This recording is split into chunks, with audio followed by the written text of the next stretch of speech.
بسم اللہ الرحمن الرحیم۔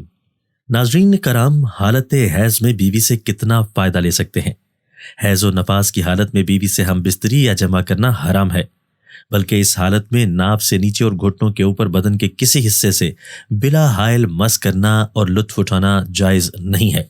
البتہ ناف کے اوپر اور گھٹنوں سے نیچے اس حالت میں چھونا یا لطف اٹھانا جائز ہے۔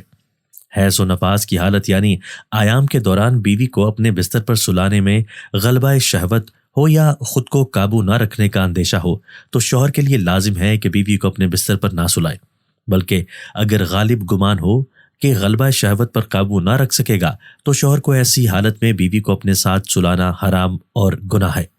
ایام کی حالت میں بیوی کے ساتھ ہم بستری کو حلال سمجھنا کفر ہے، اور اگر حرام سمجھتے ہوئے کر لیا تو سخت گناہ گار ہوگا۔ اس لیے حیض و نفاس کی حالت میں جمع نہیں کرنا چاہیے۔ اس کے علاوہ باقی ایام یعنی باقی کے دنوں میں تو شریعت مطہرہ نے جمع کو انسانی حق دینے کے ساتھ ساتھ شرعی حق بھی دیا ہے، اس لیے اس پر بہت فضیلتیں بیان کی گئی ہیں تاکہ ایک مسلمان کو اس فعل میں بھی ثواب ملے۔ چنانچہ حضور اکرم صلی اللہ علیہ وآلہ وسلم نے ارشاد فرمایا، جس کا مفہوم کچھ یوں ہے کہ اپنی بیوی سے جمع کرنا بھی صدقہ ہے اور اس پر ثواب ملتا ہے۔ صحابہ کرام رضوان اللہ تعالیٰ علیہم اجمعین نے عرض کیا، یا رسول اللہ صلی اللہ علیہ وآلہ وسلم، ایک شخص اپنی بیوی سے نفسیاتی خواہش پوری کرتا ہے، اس میں بھی ثواب ہے؟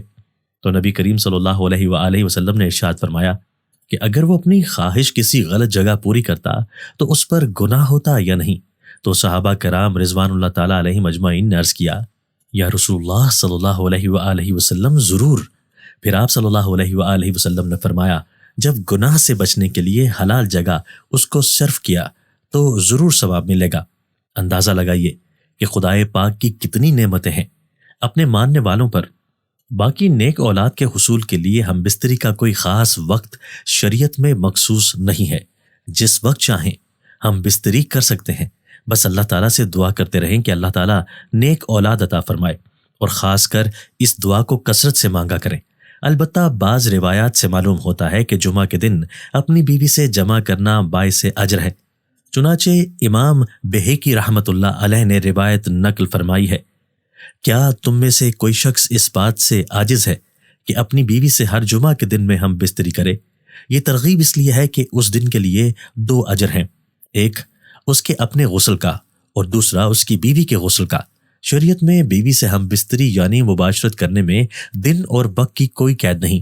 میاں بیوی باہمی رضامندی سے جب چاہیں اس شرعی فریضہ کو سر انجام دے سکتے ہیں، لیکن جمعرات اور جمعہ کو ہم بستری کرنے کے مختلف احادیث میں مختلف فضائل بیان کیے گئے ہیں۔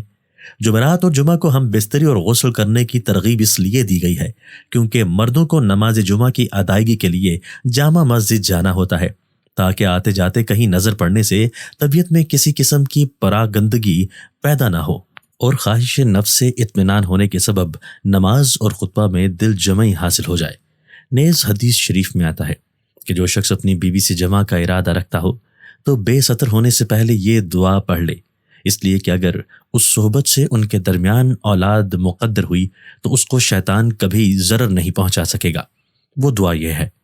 ترجمہ: اللہ پاک کے نام کے ساتھ شروع کرتا ہوں، اے اللہ ہم کو شیطان سے بچا، اور جو اولاد عطا فرمائے گا اس کو شیطان سے بچا۔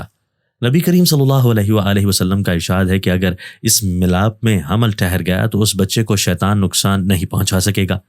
یہ دعا سطر کھولنے سے پہلے پڑھنی چاہیے، اگر سطر کھولنے کے بعد یاد آئے تو دل سے پڑھ لے، زبان سے نہیں، اور دعا میاں بیوی دونوں کو پڑھنی چاہیے۔ شیطان کے نقصان نہ پہنچنے کے مطلب میں علماء نے کئی مطلب بتائے ہیں، مگر ایک عمدہ مطلب بعض علماء نے یہ بیان فرمایا کہ اس بچے کا ایمان محفوظ رہے گا، شیطان اس کو ایمان سے ہٹا نہیں سکے گا۔ اللہ اکبر! کتنی بڑی دولت ہے کہ ایک دعا کی برکت سے بچے کا ایمان محفوظ ہو جائے۔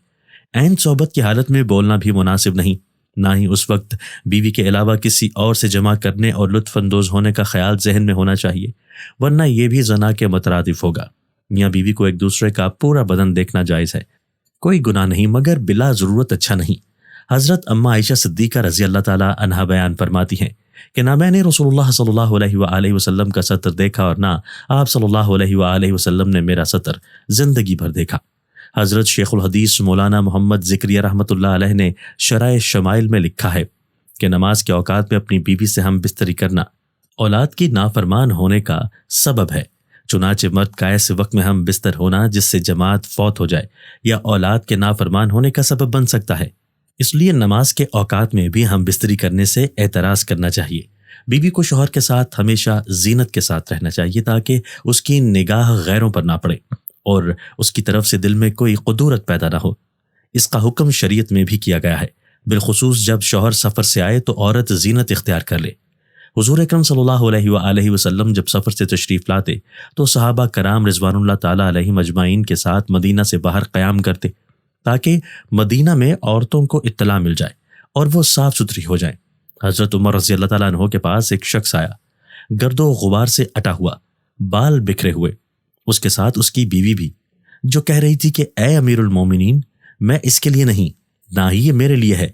آپ رضی اللہ تعالیٰ عنہ نے جان لیا کہ عورت اپنے شوہر سے نفرت کرتی ہے، اس لیے آپ نے شوہر کو حکم دیا کہ وہ غسل کرے اور اپنے سر کے بالوں کو ترشوائے اور ناخن کتر لے۔ جب شوہر فارغ ہو کر آیا تو آپ نے کہا کہ اب بیوی کے سامنے آؤ۔ بیوی نے دیکھا تو دم بخود رہ گئی اور نہ پہچاننے کی وجہ سے پیچھے ہٹنے لگی۔ پھر جب پہچان لیا تو اس کا بوسہ لیا اور اپنے دعوے سے دستبردار ہو گئی۔ حضرت عمر رضی اللہ تعالیٰ عنہ نے فرمایا کہ تمہیں ان کے ساتھ اس طرح کا برتاؤ کرنا چاہیے، اللہ کی قسم انہیں یہ پسند ہے کہ تم ان کے لیے آراستہ پیراستہ رہو، جیسے تم چاہتے ہو کہ وہ تمہارے لیے ہی بنی سوری رہیں۔ مسند احمد میں ہے، سیدنا عبداللہ بن عباس رضی اللہ تعالیٰ عنہما سے روایت ہے کہ نبی کریم صلی اللہ علیہ وآلہ وسلم نے فرمایا، جو آدمی اپنی بیوی کے پاس آنے سے پہلے یہ دعا پڑھتا ہے، ترجمہ: اللہ کے نام کے ساتھ، اے اللہ مجھے بھی شیطان سے بچا اور اس اولاد کو بھی شیطان سے محفوظ رکھ جو تو مجھے عطا کرے۔ اگر میاں بیوی کے اس تعلق میں اولاد کا فیصلہ کر دیا گیا تو شیطان کبھی بھی اس کو نقصان نہیں پہنچا سکے گا۔ اللہ اکبر۔ اللہ پاک ہم سب کو عمل کرنے کی توفیق عطا فرمائے، آمین۔ ناظرین، کمنٹ باکس میں اللہ تعالیٰ کے 99 ناموں میں سے ایک نام ضرور ٹائپ کیجیے گا۔ شکریہ۔